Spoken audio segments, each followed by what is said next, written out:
I was in my constituency on Saturday to sympathize, to condole with the people that lost their lives as a result of this sporadic, uninterrupted attacks in my constituency. In Polka constituency, part of my constituency, 10 peasant farmers who went out to scavenge for what we call firewood. Peasant farmers were slaughtered by Boko Haram members, and 5 are still at large, and 3 are critically ill in the hospital. In Chibok, 14 peasant farmers were attacked in their community. In less than a blink of an eye, they used 14 people to nothing. As they are running, these people are running with their brand new motorcycles, using brand new AK-47s to kill people while they are running for their own lives. In Izye, I lost 2 military men, a captain and a senior officer, as a result of Boko Haram insurgents. In Kambu, I lost 2 men and 1 military officer as a result of Boko Haram insurgents. In Wajiroko, I lost so many constituents. We lost so many constituents because Boko Haram is using armed drones. Let it be on record. They are using armed drones, weaponized drones, which the Nigerian army is not using. In other words, they are more sophisticated and advanced than the Nigerian army. Lastly, I lost people in Wajiroko. We lost people in Wajiroko as a result of Boko Haram insurgents. This is the few I can give you, just a tip of an iceberg as far as my constituency is concerned. I observe one thing. Boko Haram is fast coming back, worse than what we had in the past. Take it or leave it. Boko Haram, ISWAP, or whatever name you call them, they are coming back. Let us do something serious in order not to go back to our days when 22 local governments out of 27 local governments of Borno were occupied by Boko Haram. Second, Mr. Speaker, honorable members, we should be complacent. Rome used to be the greatest empire on the world, but it was destroyed by the complacency of the Romans because of their inability to take things serious, to deal with their enemies. So as I'm speaking to you, personnel, there are no Nigerian army personnel. They don't have enough personnel to face these boys. That is the truth. They are committed. They are very strong in their own stand, but unfortunately they don't have enough personnel and equipment to face the Boko Haram. I have seen it. Nobody reported it to me because I went to my constituency on Saturday and came back on Sunday.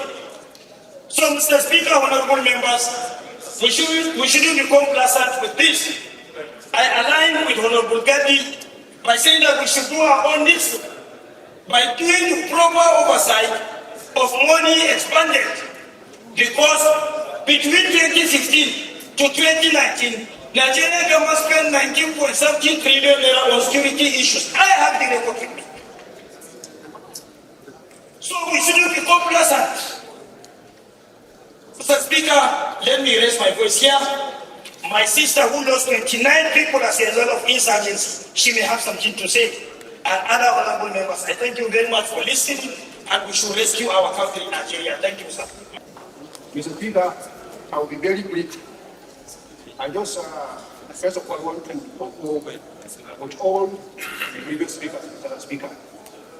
But Mr. Speaker, I have a different opinion and thinking about this matter of facility. Mr. Speaker, motions and debates, I came to realize can no longer solve the problem of insecurity we have in this country, Mr. Speaker. Mr. Speaker, I'm from some states. Besides me, I represent Gusau's IP, Mr. Speaker. Gusau is the headquarters of some state, Mr. Speaker. Once IP is the second largest local government of the state, Mr. Speaker.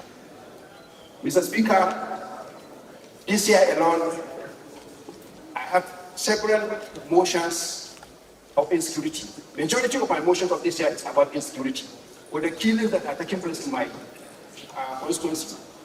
Mr. Speaker, nothing has been done, and the pressure is mounted day by day.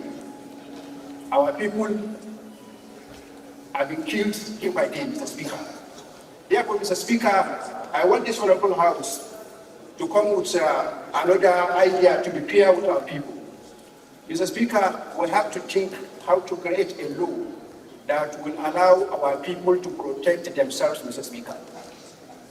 Mr. Speaker, we just need this thing because, like what Jah said, Mr. Speaker, our security personnel are inadequate, Mr. Speaker. They don't know the terrain of our communities, Mr. Speaker.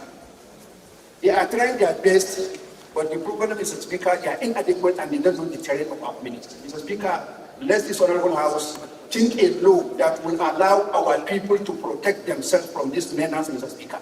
Mr. Speaker, sir, the recent pictures trending on the social media is that of the attack on the military base in Yobe State, where Boko Haram attacked the military base, killing our military soldiers, burning all the armored cars and other weapons in that formation.